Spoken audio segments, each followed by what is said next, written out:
Chapter 1. The words he was never meant to hear. The nursery was quiet except for the soft hum of the baby monitor and the gentle breathing of the newborn twins sleeping side by side in their bassinets. Ethan Walker stood beside them, exhausted but unable to look away. Noah had Damien's dark hair. Liam had Ethan's stubborn little frown even in his sleep. They were only a few days old, yet they already felt like the center of his entire world. The past week had passed in a blur of sleepless nights, warm bottles, endless diapers, and moments so precious they almost made him forget how uncertain everything still felt. Damien Blackwood had been busy with work and family obligations, but Ethan kept telling himself that things would settle down. They always did.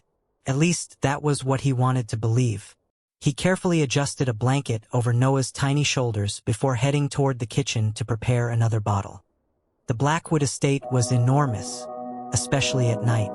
The long hallways felt colder after midnight, their polished floors reflecting the dim glow of antique wall lamps.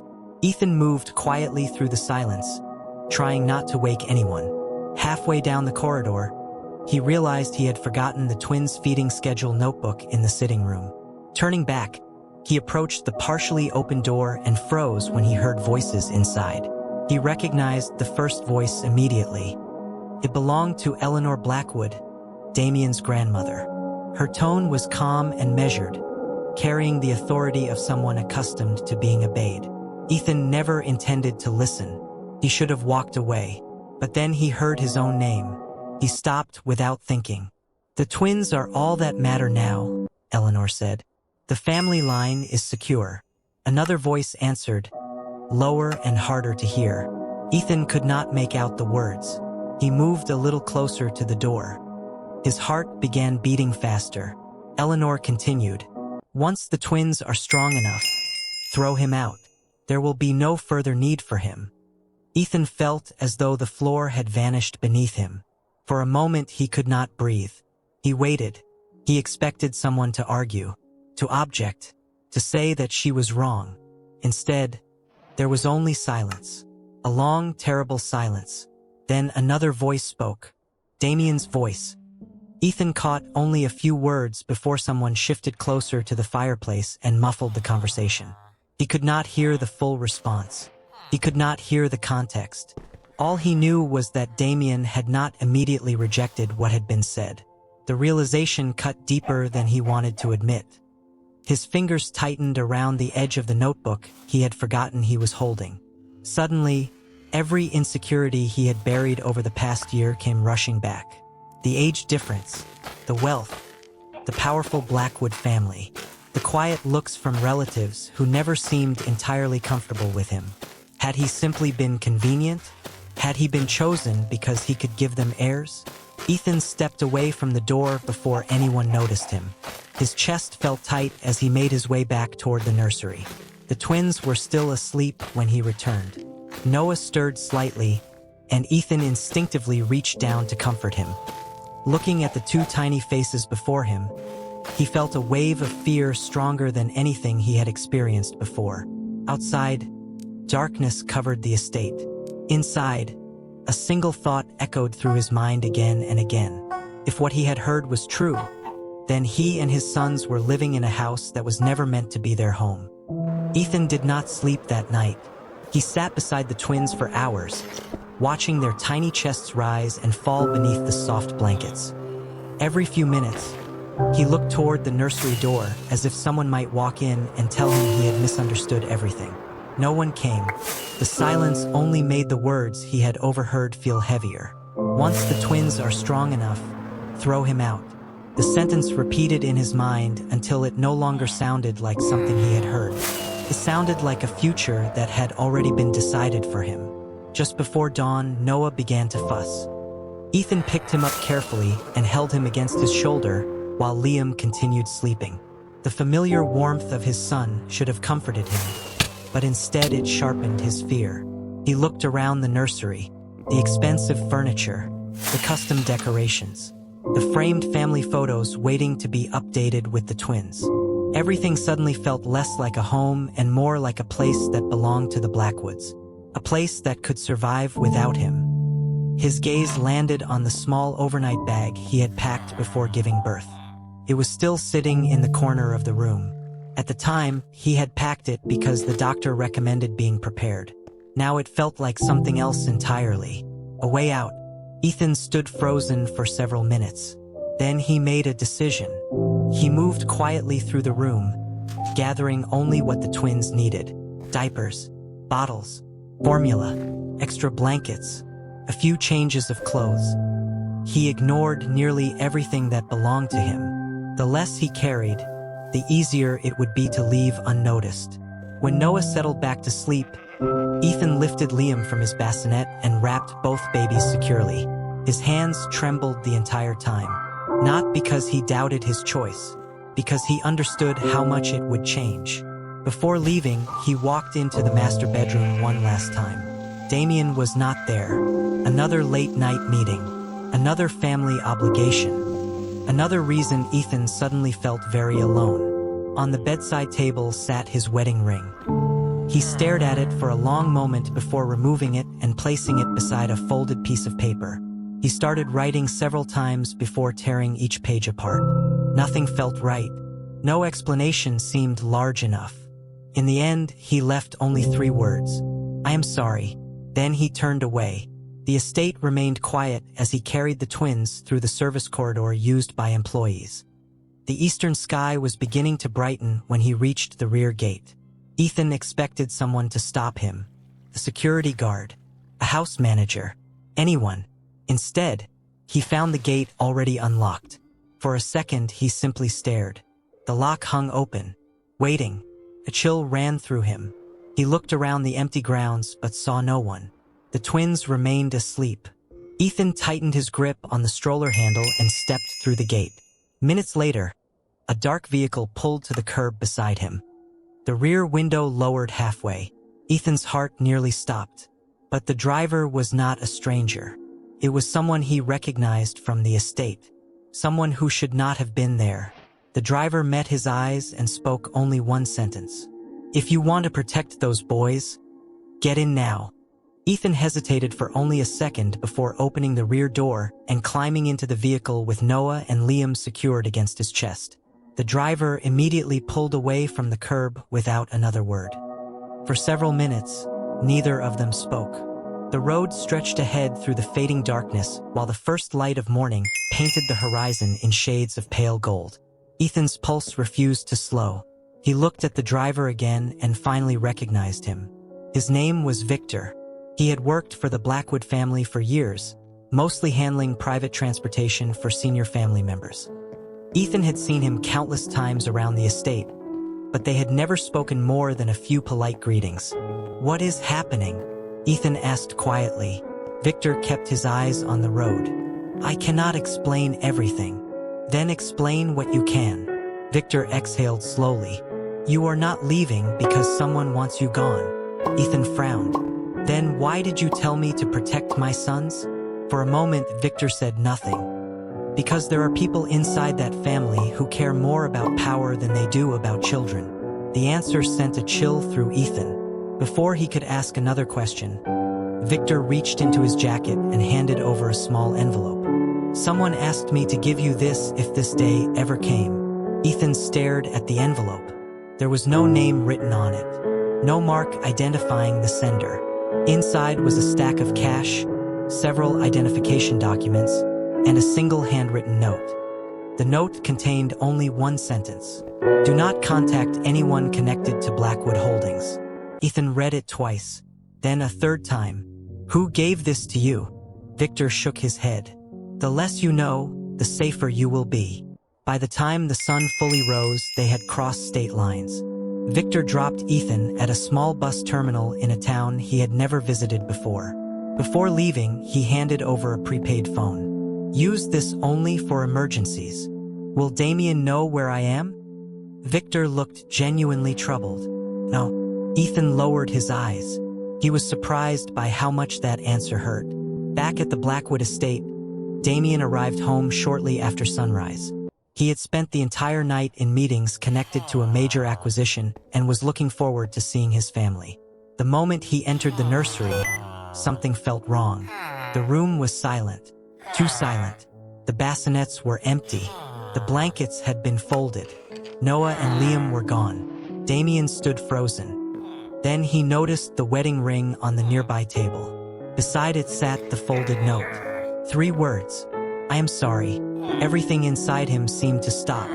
Within an hour, the entire estate was in chaos. Security teams searched the grounds. Every vehicle entering or leaving the property was investigated. Damien personally reviewed every available camera feed. Nothing. There was no footage showing Ethan leaving. No footage showing the twins. It was as if they had disappeared into thin air. By evening, Damien had expanded the search beyond the estate. By the next morning, private investigators were involved. Within days, the search spread across multiple states. Yet every lead ended the same way. Nothing. No trace. No answers. No family. No children. No Ethan. What Damien did not know was that someone was already watching from the shadows, quietly making sure Ethan and the twins could never be found. If you are enjoying the story so far, do not forget to subscribe and join us for the next chapter as the mystery behind Ethan's disappearance begins to unfold. Chapter 2. The Twins Return. 7 years later, the small coastal town of Harbor Point felt like a different universe from the world Ethan Walker had left behind. The mornings began with the scent of salt carried in from the ocean and the distant cry of seagulls drifting across the harbor. Ethan had built a quiet life there, one careful step at a time. His bookstore sat on the corner of a peaceful street lined with family-owned shops and colorful flower boxes. The sign above the entrance read Harbor Tales, and over the years it had become a favorite gathering place for local families. Every afternoon, children crowded around the reading corner while parents browsed the shelves with coffee cups in hand. It was not the life Ethan once imagined, but it was a good one. More importantly, it was safe. Noah and Liam were now 7 years old. They were inseparable, though completely different in personality. Noah loved adventure and rarely stopped talking. Liam preferred books and spent hours sketching imaginary worlds in a worn notebook he carried everywhere. Together they filled Ethan's days with energy, laughter, and constant surprises. On a bright Saturday morning, Ethan stood behind the bookstore counter while the twins prepared for their youth soccer game. "Dad, if we win today, Coach said we might play in the regional tournament," Noah announced proudly. "Only if you remember which goal belongs to our team this time," Liam replied. Noah gasped in mock offense. Ethan laughed and shook his head.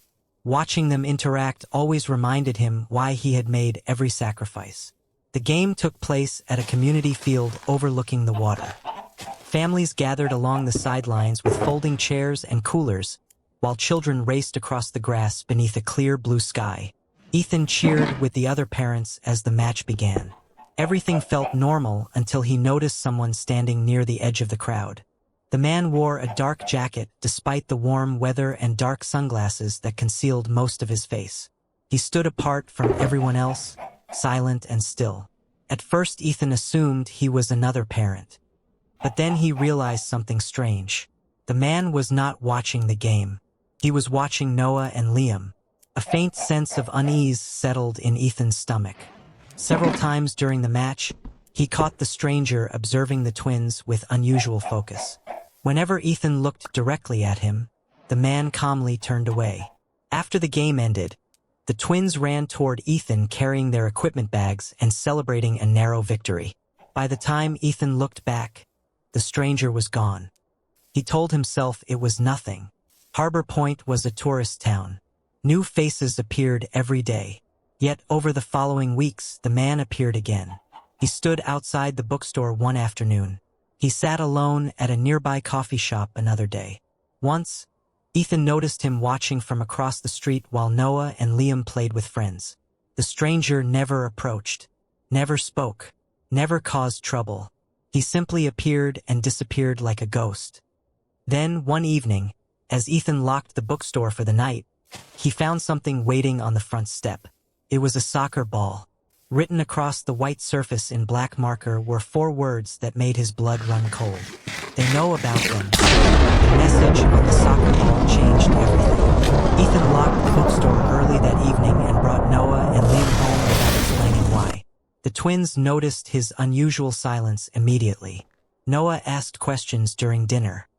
Liam studied Ethan's face with quiet concern. Ethan forced a smile and assured them everything was fine, but the knot in his stomach only grew tighter. After the boys fell asleep, he placed the soccer ball on the kitchen table and stared at the four words again. They know about them. Not you. Not me. Them. The twins. Whoever had written the message wanted him to understand exactly who was in danger. The next morning, Ethan drove to the local police station. The officer on duty listened politely, examined the soccer ball, and asked whether anyone had directly threatened him or the children. Ethan had to admit they had not. The officer promised to file a report, but explained there was little they could investigate based on an anonymous message alone. Ethan left feeling more frustrated than reassured. 3 days later, another surprise arrived. Noah's soccer coach called and asked if Ethan could come to the field immediately. Ethan rushed there expecting an injury or emergency. Instead, he found Noah sitting on a bleacher beside a tall man wearing a baseball cap. Liam stood nearby holding a sports drink. The moment Ethan saw the stranger, he recognized him. It was the same man who had been watching the twins for weeks. Ethan's pulse quickened as he crossed the field. "Dad, this man helped me," Noah said excitedly. "My ball went over the fence and he got it." The stranger slowly spoke. He appeared calm, almost cautious. "I wasn't bothering you," he said before Ethan could speak. "I know exactly what you were doing." The man's expression shifted slightly, not anger, but regret. "Then you know I never meant any harm." Ethan stepped between the stranger and the twins. "Who are you?" For several seconds, neither of them spoke. Then the man reached into his wallet and removed a business card. Ethan took it and looked down. The name printed across the card made his entire body go cold. Blackwood Investigations Division. Ethan's eyes widened. The stranger lowered his voice. "My name is Daniel Reeves. I work for Damien Blackwood." Noah and Liam exchanged confused glances. Ethan felt the world tilt beneath his feet. 7 years. 7 years of hiding. 7 years of looking over his shoulder. And now the past had finally found him. Daniel looked toward the twins and then back to Ethan. "He doesn't know who they are yet," he said quietly. "But after what I found this week, that isn't going to last much longer." Ethan's breath caught. "What did you find?" Daniel hesitated. Then he delivered the answer that shattered whatever sense of safety Ethan still had. "A photograph. One look at Noah, and Damien stopped asking whether he had found you. He started asking if he had found his sons." Daniel's words echoed in Ethan's mind long after the conversation ended. A photograph. That was all it had taken. 7 years of distance, 7 years of hiding, 7 years of carefully built safety had begun to crumble because of a single photograph. Ethan brought Noah and Liam home immediately. The twins sensed his anxiety, but neither of them pushed for answers. That evening, after they had gone to bed, Ethan sat alone in the bookstore office while Daniel occupied a chair across from him. A storm rolled in from the ocean, and rain tapped steadily against the windows. "Tell me everything," Ethan said. Daniel nodded. 3 months ago, Damien reopened your case." Ethan looked up sharply. "Why?" "Because he never closed it." Daniel's answer came without hesitation. Officially, the investigation ended years ago. Unofficially, he kept searching. Ethan did not know what to do with that information. For years, he had convinced himself that Damien had moved on. It had been easier that way. Easier to believe the man had accepted his disappearance than to imagine someone still searching after all this time. Daniel continued. "A few weeks ago, someone sent an anonymous tip. Harbor Point, a bookstore owner named Ethan Walker. 2 boys around the same age." Ethan felt his stomach tighten. "Who sent it?" "We do not know." Daniel reached into his briefcase and removed a folder. "But that is not the biggest problem." Ethan opened the folder. Inside were surveillance photographs. Not of him, of Noah and Liam. The images had clearly been taken from a distance. Soccer practice, the bookstore, The playground near the harbor. Ethan's hands trembled as he turned each page. Who took these? Daniel's expression darkened. Not us. Silence filled the room. Ethan slowly looked up. Then who? That is exactly what Damien wants to know. For the first time since Daniel arrived, Ethan noticed genuine concern in the investigator's eyes. The day Damien saw the photograph, he recognized Noah immediately. But before he could reach out, our cybersecurity team discovered something strange. Daniel slid another document across the desk. Someone else had been searching for the twins. Ethan stared at the report. Multiple database inquiries, private background searches, financial records, school enrollment checks. The activity stretched back several years. Whoever was behind it had been patient, methodical, watching. Damien thinks this is connected to the reason you left. Ethan laughed bitterly. Damien does not know why I left. Then maybe it is time he learns. Ethan lowered his eyes. Outside, thunder rolled across the coastline. For a long moment, neither man spoke. Then Daniel's phone rang. He answered immediately. The color drained from his face. What happened? Ethan asked. Daniel slowly lowered the phone. Damien is here. Ethan froze. Daniel looked toward the bookstore window. His car just pulled into the parking lot. If you think Ethan should finally face Damien after 7 years, leave a comment below and make sure to follow for the next chapter because the reunion Ethan has feared for years is about to happen. Chapter 3. The Truth They Hid.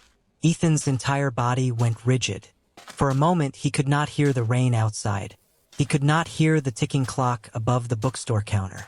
He heard only Daniel's words repeating in his head. Damien is here. 7 years. 7 years since the morning he had walked away with Noah and Liam. 7 years since he had left behind a wedding ring, 3 words, and a life he believed had never truly belonged to him. Ethan slowly stood from his chair and moved toward the front window. Across the parking lot, a black luxury sedan sat beneath the falling rain. The driver's door opened. A tall figure stepped out. Even from a distance, Ethan recognized him instantly. Damien Blackwood looked older than the man Ethan remembered. There were faint lines around his eyes now. His shoulders seemed heavier, but it was undeniably him. Ethan's heart pounded so hard it hurt. Daniel rose from his chair. You do not have to do this tonight. Ethan let out a bitter laugh. After 7 years, I do not think I have a choice anymore. Across town, Noah and Liam were spending the evening with Ethan's close friend, Claire, completely unaware that their lives were about to change. Damien approached the bookstore entrance and stopped outside the glass door. For several seconds, neither man moved. The rain streamed down the window between them.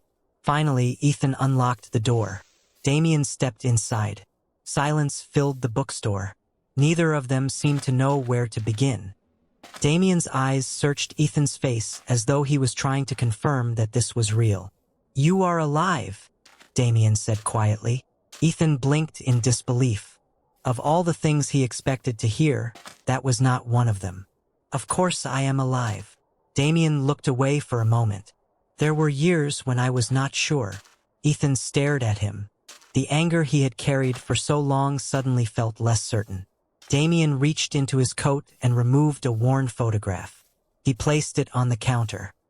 It was the picture Daniel had mentioned. Noah standing beside a soccer goal. Ethan looked down at it. Damien's voice grew softer. The moment I saw this, I knew. Ethan swallowed hard. Knew what? Damien met his eyes. That he was my son. The bookstore fell silent again. Then Damien pulled a second item from his coat. It was a faded security report. The paper looked old, almost fragile. I came because I found something, he said. Something that should have been discovered 7 years ago. Ethan frowned. Damien slid the report across the counter. At the top was a name Ethan recognized immediately. Victor, the driver who had helped him escape. Ethan's eyes widened. Damien nodded slowly. The cameras were not broken that night. Ethan felt a chill spread through him. What are you talking about? Damien's jaw tightened. Someone erased every recording after you left. Ethan stared at him. Who? Damien's expression darkened. That is what I spent 7 years trying to learn. Then he pointed to a signature near the bottom of the report. Ethan looked down and felt the blood drain from his face. The authorization had come from someone far more powerful than Victor. Someone inside the Blackwood family itself. The name on the authorization form was Eleanor Blackwood. Ethan stared at the signature for so long that the letters began to blur together. His hands tightened around the report. Across from him, Damien remained silent, allowing the truth to settle between them. The rain continued falling outside, turning the bookstore windows into shimmering walls of gray. "Your grandmother?" Ethan finally whispered. Damien nodded. "I did not discover it until 6 months ago." Ethan looked up sharply. 6 months. The original files were buried. Someone wanted them forgotten. Damien rubbed a hand across his face. "By the time I found them, the trail was already cold." Ethan felt anger rising inside him.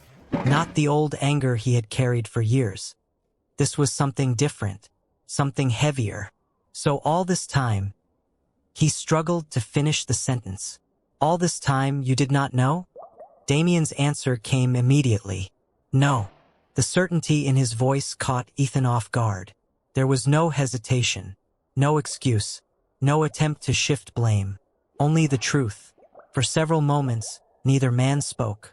Then Damien reached into his coat once more. "There is something else."